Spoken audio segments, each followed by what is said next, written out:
Radio TV Phono Nut here, and more about what you see torn apart in a minute. But first, I've got some news about the computer and the video editing software, and an airplane that wants to get in on the action too. And the news is better news than what I've been reporting here lately. I appreciate all of the comments on the recent video about the magnifier issue. I played around with it some and was able to get it to the point where I can press down the Windows key and press the plus button to bring it up, or press the Windows key and then press the minus button to bring it back down, so it'll be normal size for other members of the household. And that's a lot better than having to reboot the computer every time I want to get on it and need the magnifier. Now, as far as the video editing software, I found a program called One Shot, and that's about the only thing I was able to find that didn't leave a watermark on the finished product unless you purchased a license. And seeing as how I'm going to replace the computer in the near future anyway, it was really stupid to spend money to install a program on that computer when that program will not transfer over to the new computer. So that's what we're going to do. We're just going to use what we got for now, and which should be fine for the time being, and then when a new computer comes along, then we'll do what we have to do then. But for right now, I think we're good to go. And as far as the video that I was going to make a two-parter out of, with the gift that Shango sent me, I think since we have an editor program that's working now, I'll just go ahead and finish that project up when time permits, and we'll just make it a one-part video. I think you'd probably like that better anyway. Now, anyway, what we have torn apart here is an Audio Sound Laboratories 78 RPM record player, probably from the early 1940s and made in Toronto, Canada. Now, I'm not familiar with many of the Canadian brands, but I'm sure our good friend Mr. Carlson might be more familiar with that brand than I am, since that's his territory. I did a video on this a long time ago and the footage got lost in the shuffle, but it was really nothing exciting. It was just another record player repair video, as in recap the amplifier and clean and lubricate the drive mechanism. It uses a 3-tube amplifier, 50L6, or excuse me, 35L6 in this case, 35Z5 and 12SQ7. It has controls for volume and tone, but I'm really not impressed with the sound quality of this record player.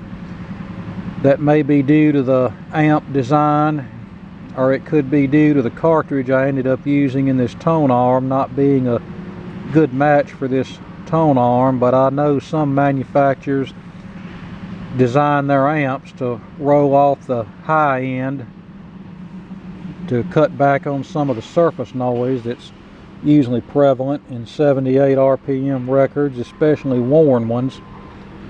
But this one sounds really unusually muddy to my ears. Now, I could go in and redesign the amplifier, but I'm really not that interested in that. This is not a very good looking 78 RPM record player. It's kind of basic and plain Jane looking. In fact, I have it apart right now, gluing these mounting blocks back in place that came loose. Alright, here's the amplifier, and the tubes are Marconi and Westinghouse brand. Typical Alliance phono motor. And this uses one of those clunky metal tone arms. It tracks at about 90 grams with the original crystal cartridge, and no means to add a counterbalance spring or counterweight without it looking tacky. Now, even with the cartridge removed, it tracks at about 60 grams, which is way too heavy for any modern ceramic cartridge. So basically our only options are to have the original cartridge rebuilt, and I don't want to fork over 60 bucks for that, not on this, or change the whole tone arm out to something better that has a counterbalance spring, and then we can add a modern cartridge to that.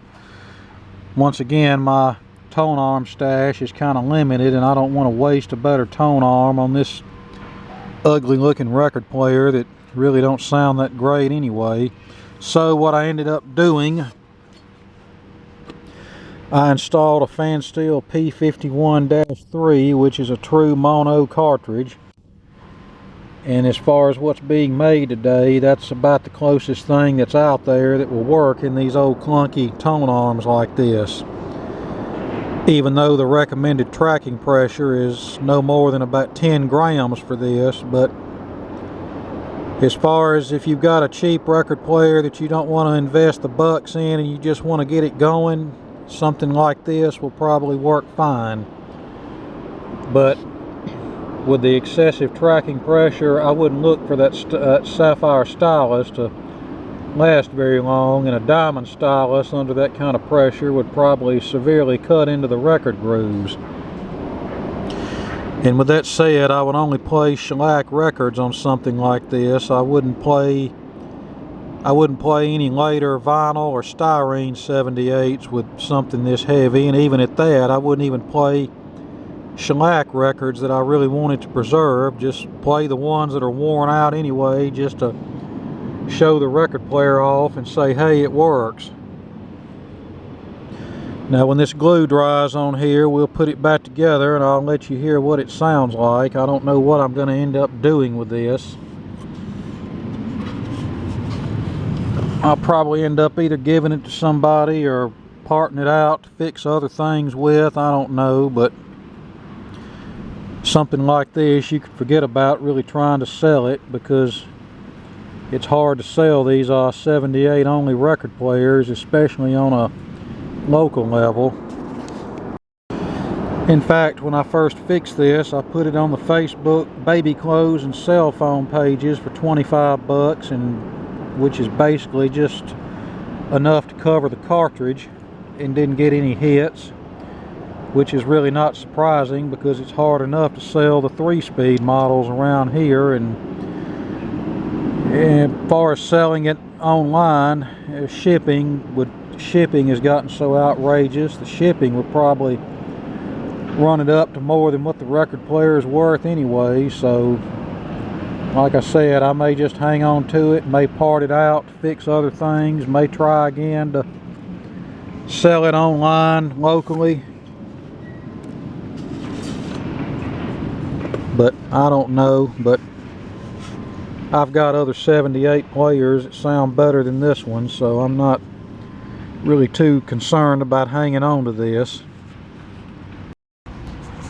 I suppose we'll do an unboxing. This just came in, something I bought off the Goodwill site, a Magnavox record player that I got cheap because it was improperly listed. Handle with care, please. This entire box contains heavy material. Well, that's really the first mistake you can make when shipping something, because number one, the sorting machines can't read, and the people who actually handle the packages, especially if they're in a bad mood that day, take that as a challenge to see how much damage they can do. Alright, let's cut the tape, see what we got. Okay, this looks like another case where they just use some of that magical brown shipping paper that's supposed to protect the package from all sorts of damage that it might incur during transit.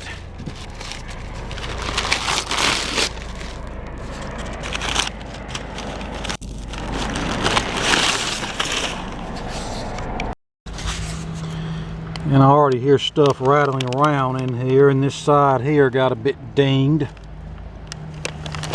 Let's open it up and see what the damage is on the inside. You see the lid has come loose. And of course, tone arm not tied to the rest.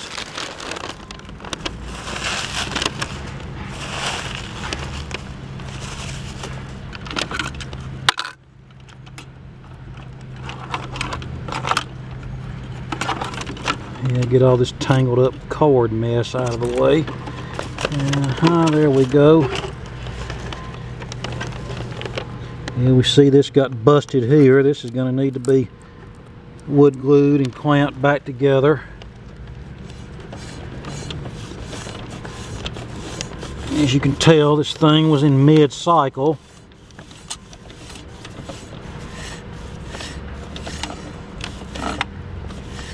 Needle's already bad, so I'm sure, so no problems there, so no damage there, hopefully, from me letting it hit the platter. Now, this is a Magnavox stereo solid state portable record player from probably about 1967. And what makes this one a bit unusual is it uses a VM record changer, and it is the original changer. You can see it's branded Magnavox. Now, 98% of Magnavox products, they used Calero changers, but there were a few products from the late 50s and then in the late 60s and then again in the early 70s that used VM changers. I've got a little VM mini changer here somewhere that's branded Magnavox.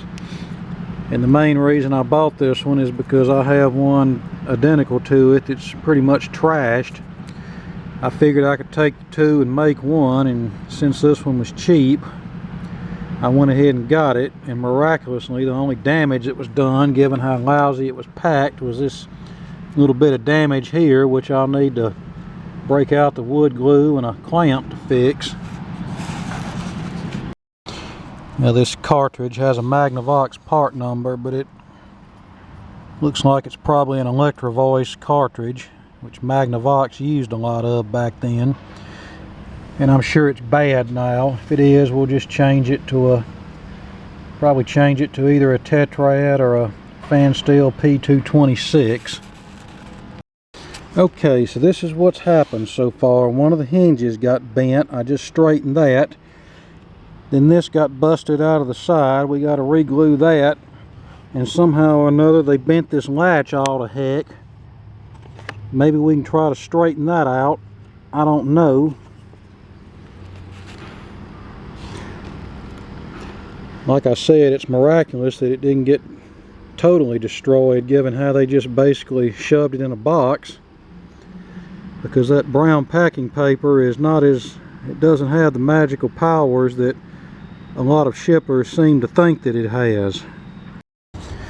I'd just like to know how in the devil they bent this the way they did. It's like I've always said, if something can be destroyed, they'll figure out a way to do it.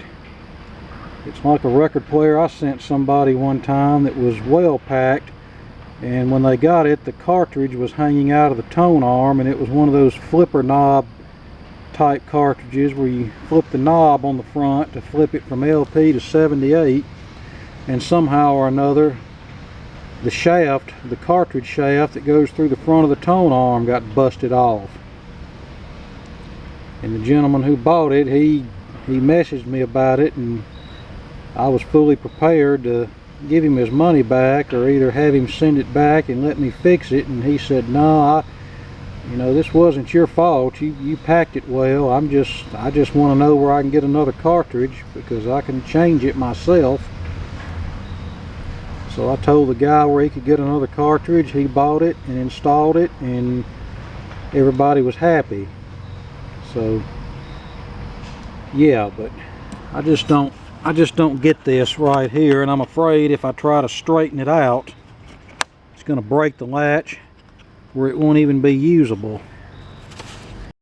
Alright, here we are back together. Now let's hear what it sounds like.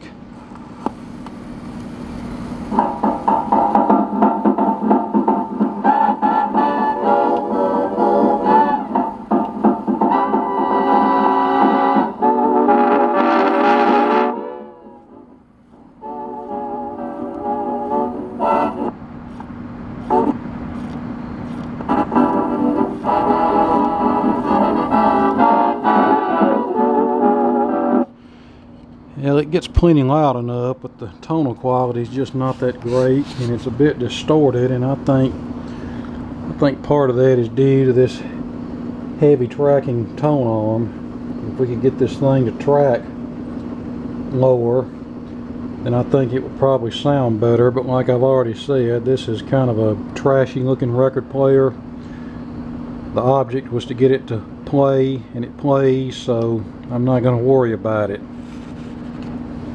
Look out! Sing,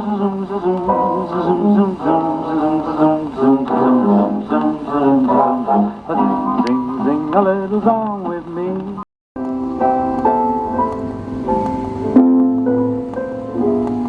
On the rue de la Paix, there was once a cabaret, and Yeah, when I relieved the pressure of the tone arm by slightly lifting up on it, I could tell the audio got cleaner. So yeah, in order for this one to really be right, we're either going to have to rebuild a heavy tracking cartridge to put in here, or we're just going to have to swap the tone arm out, and neither of which I'm willing to do with this. So this one's probably either going to end up getting passed on to somebody, or it's going to be parted out to fix more worthwhile things. The latter option will probably be the most likely event. Okay, I dribbled some glue down in there, and we have the clamp on it, so we'll give it about 24 hours to dry. Unfortunately, my little sliver that was on the outside, I dropped it and can't find where it landed, so I guess it's really no big deal. I'll just try to find an unused portion of case covering from a hidden area, like under the motorboard, and get a piece of that off and glue back on there to cover that spot up. But you know, these little things could be avoided if people would just learn to pack stuff well. And I've also got a Claricon tube reel-to-reel recorder that recently came in. Same thing, packed in a too small of a box, just crammed in there, and then the whole top of the case came separated. Now yes, it can be fixed, but still, I shouldn't have to fix it. People ought to just pack the stuff right. But unfortunately, I don't look for it to get any better, partially because common sense is something that is not common anymore, and because with the cost of shipping going up exponentially, people are cutting corners any way they can, as in trying to make the physical size of the package and the weight as small as possible and as light as possible. So, but where they make their mistake is they think that because they have insurance on the package that it will. And it's getting dark on me, but as I was saying before the battery went dead, a lot of people make the mistake of thinking that insurance will cover it no matter what. But that's simply not true. If the packing is subpar, then they're probably not going to cover it.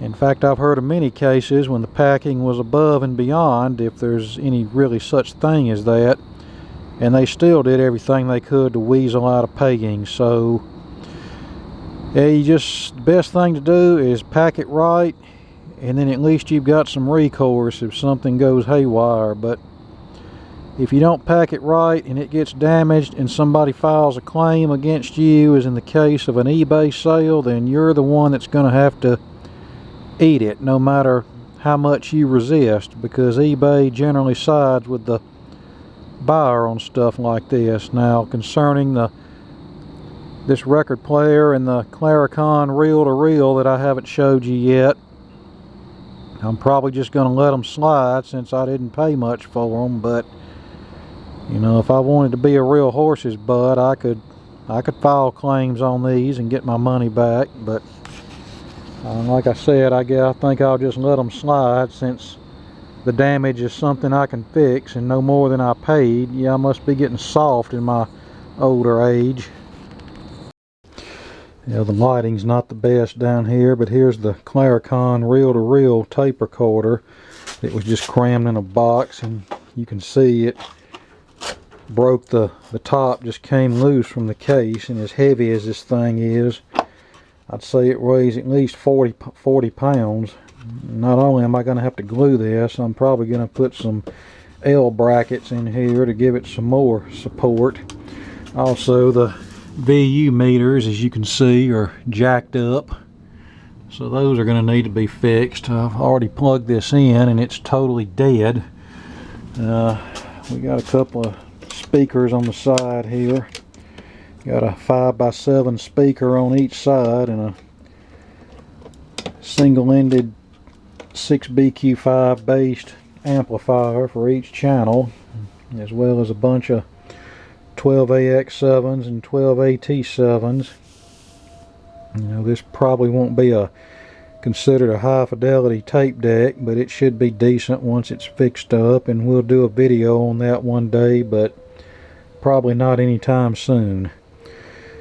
Alright, enough babbling on. I just wanted to let you know that we were moving in a positive direction with the computer situation and the video editing software, and just show you a few other things that will be upcoming projects and more to come later.